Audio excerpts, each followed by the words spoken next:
Shalom, selamat pagi Bapak Ibu, jemaat yang terkasih.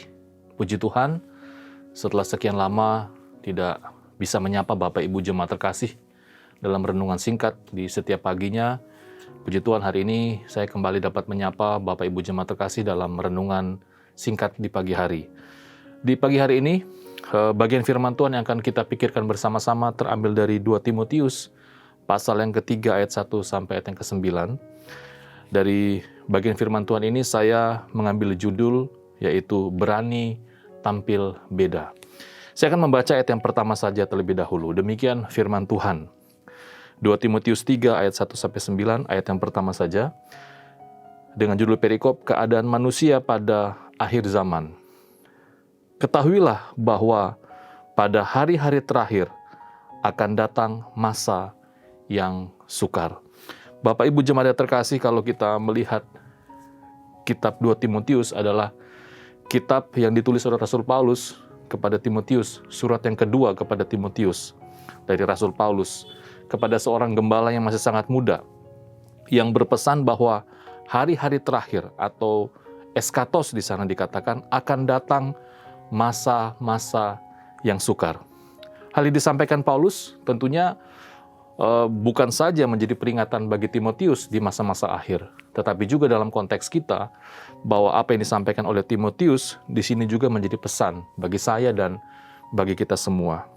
Bapak Ibu jemaat terkasih, kalau kita melihat ciri-ciri keadaan manusia pada akhir zaman, jelas sekali diuraikan oleh Rasul Paulus di ayat yang kedua sampai ayat yang kelima. Sebagai contoh di ayat yang kedua, manusia akan mencintai dirinya sendiri, menjadi hamba uang, mereka akan membual dan menyombongkan diri, mereka menjadi pemfitnah, mereka akan berontak terhadap orang tua dan tidak tahu berterima kasih, tidak mempedulikan agama, dan banyak hal yang lainnya yang dijelaskan oleh Rasul Paulus dari ayat yang kedua sampai ayat yang kelima dan ayat yang ketujuh.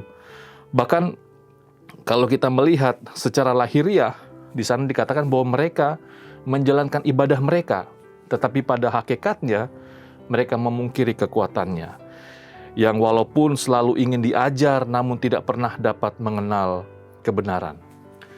Bapak Ibu jemaat yang terkasih, dari apa yang disampaikan oleh Rasul Paulus ini, saya ingin bertanya kepada kita, bagaimana agar kita menjadi orang Kristen, orang percaya yang bisa tampil beda di tengah-tengah masa-masa yang sukar seperti ini. Bapak Ibu jemaat terkasih, sebelum kita mendapatkan jawabannya, mari kita menyatukan pemahaman kita terlebih dahulu bahwa sebenarnya berbicara tentang kekristenan, sebenarnya kekristenan bukan agama sebenarnya. Yang kalau kita melihat agama-agama lain, kehidupannya itu diatur oleh hukum-hukum, seperti Torah misalnya, atau syariah misalnya, seperti bangsa Israel, ya harus diajar sedemikian rupa oleh Torah Tuhan. Yang memang kita bisa melihat konteks bangsa Israel mengalami perbudakan, jadi sehingga harus diajar sedemikian rupa supaya mereka memahami, mengerti siapa itu Tuhan. Tetapi berbicara tentang kekristenan adalah jalan hidup, ya, jalan hidup. Artinya bagaimana kita mengikuti teladan hidup Tuhan Yesus, bagaimana Tuhan Yesus hidup. Kalau kita membaca dalam Yohanes pasal yang ke-13 ayat yang ke-15, sana jelas sekali disampaikan, sebab aku, sini kata Tuhan Yesus, telah memberikan suatu teladan kepada kamu, supaya kamu juga berbuat sama seperti yang telah kuperbuat kepadamu. Sehingga jawabannya jelas bagi kita semua untuk tampil beda, seperti pertanyaan di atas. Di tengah-tengah masa-masa yang sulit seperti ini, tentunya kita harus mematikan keinginan daging kita. Nah, ini perlu komitmen kita.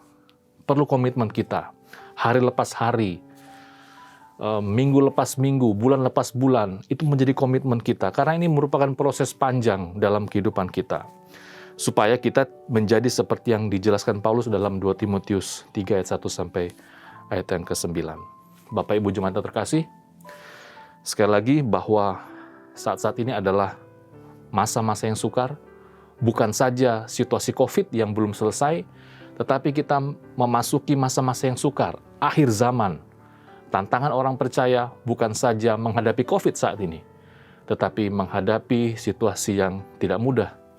dalam konteks tantangan iman kita. Oleh sebab itu, mari kita berkomitmen sebagai orang percaya setiap hari. Mari kita berusaha untuk mematikan daging kita, melemahkan daging kita, supaya kita hidup dalam kemenangan hari lepas hari bersama dengan Tuhan Yesus. Selamat pagi, selamat beraktivitas. Tuhan Yesus memberkati kita semua. Mari kita berdoa bersama-sama.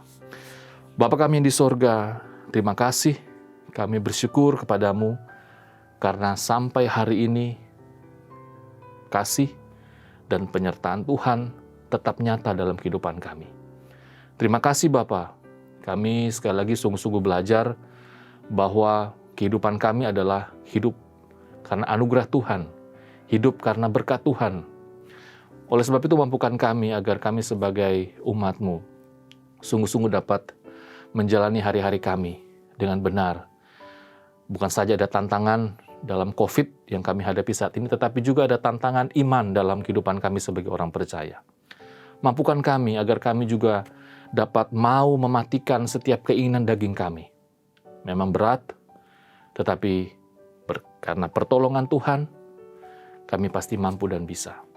Tuhan Yesus, berkati untuk setiap apa yang kami kerjakan hari ini, berkati orang-orang yang kami kasihi dalam setiap tugas tanggung jawab mereka hari ini, sehingga kami semua dapat menjalani hari ini dengan penuh rasa syukur dan sukacita. Terima kasih Bapak, ini doa kami di dalam nama Tuhan Yesus. Kami sudah berdoa dan bersyukur kepadamu. Amin.